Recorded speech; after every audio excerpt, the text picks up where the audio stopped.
Jangan lupa tonton, subscribe, like, and share.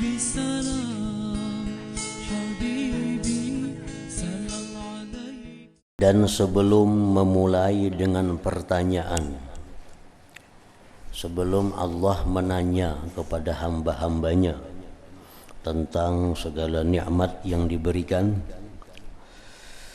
sebelum dimulai pertanyaan, tampaklah nur aras, cahaya aras Allah. Wa asyraqatil ardu binuri rabbiha, artinya dan terang benderanglah bumi padang mahsyar dengan cahaya Tuhannya. Dan hati setiap hamba meyakini datangnya Tuhan yang Maha Perkasa untuk menanyai para hamba. Dan masing-masing hamba itu menyangka, mengira bahwa tidak ada seseorang melihatnya selain dia, dan bahwa ia adalah yang dimaksud dengan pertanyaan dan penangkapan, tidak selainnya. Artinya di waktu hendak dimulai pertanyaan-pertanyaan Tuhan kepada para hambanya ini,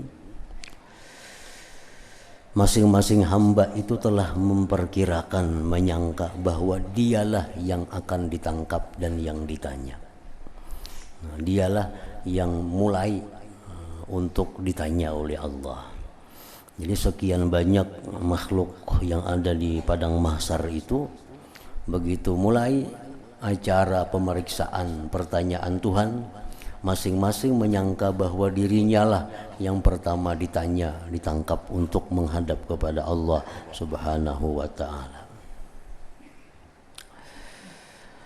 Maka Allah Subhanahu wa ta'ala yang Maha Perkasa berfirman ketika yang demikian, wahai Jibril, datangkanlah neraka kepadaku. Jibril diperintah Allah untuk mendatangkan neraka.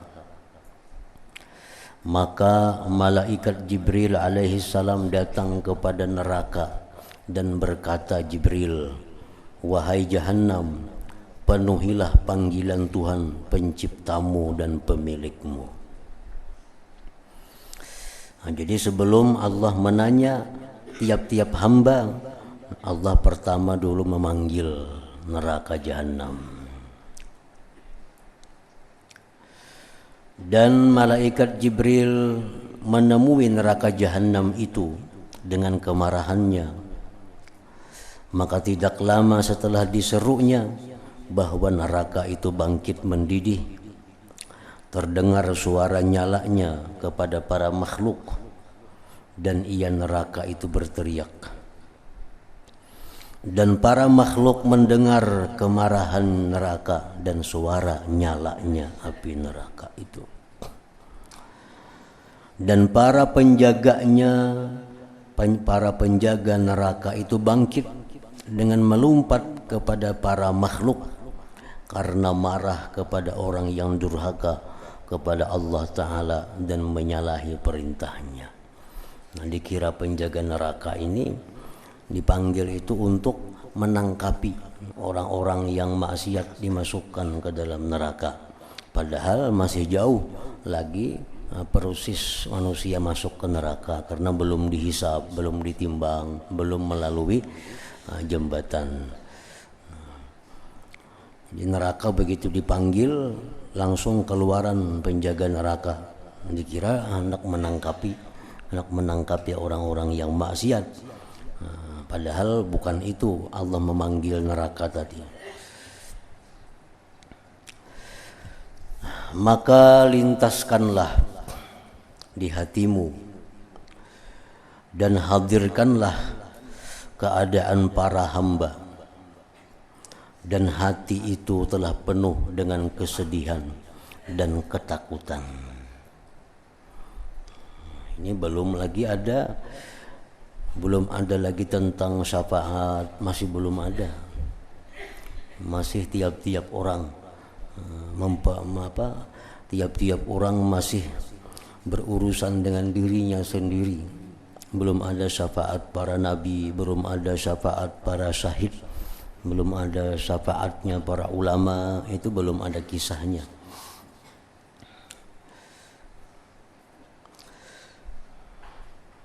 Lalu mereka manusia jatuh tersungkur atas lututnya dan mereka berpaling mundur.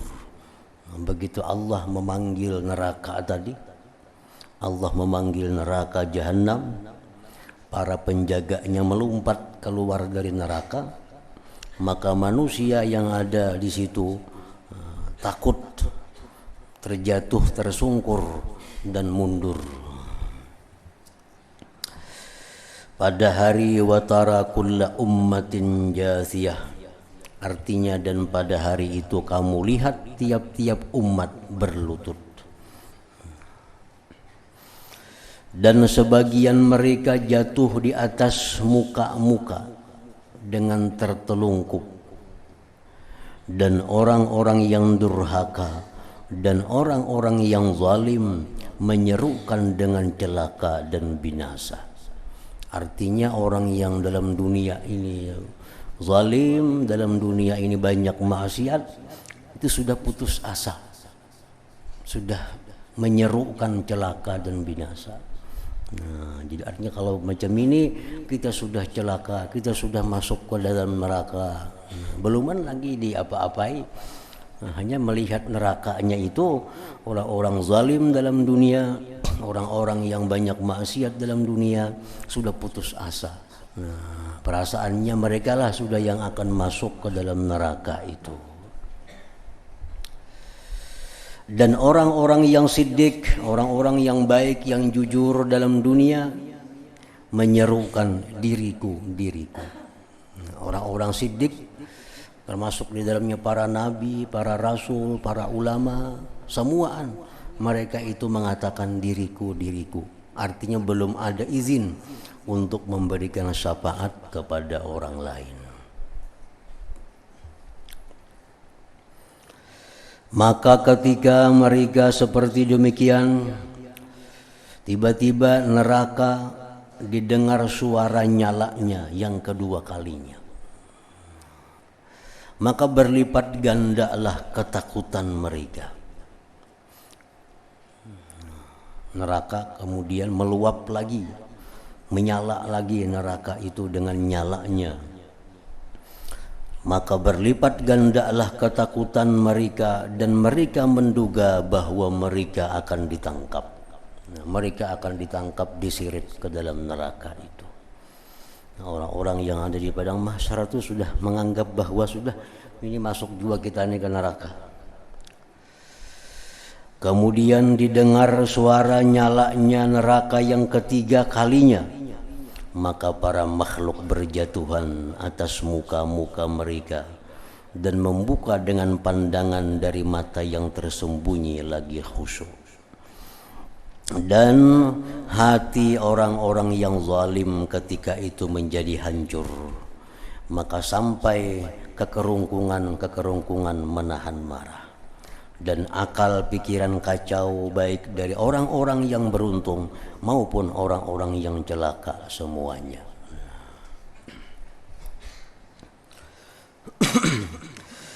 Dan setelah demikian itu Allah Ta'ala datang kepada para rasul.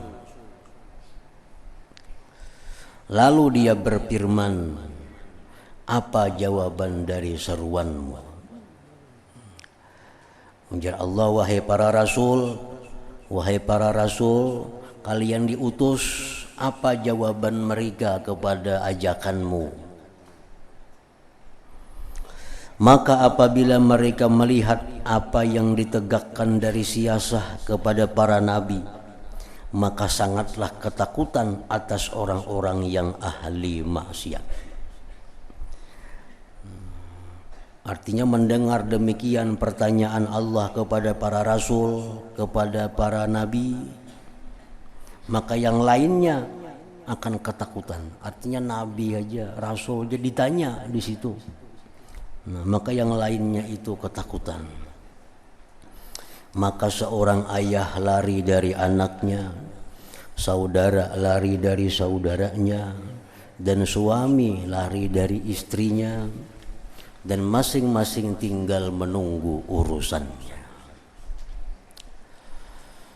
Kemudian seorang demi seorang ditangkap, lalu ditanya oleh Allah Ta'ala secara langsung tentang sedikit amalnya dan banyaknya, tentang rahasianya dan terang-terangannya, dan tentang semua anggota tubuhnya.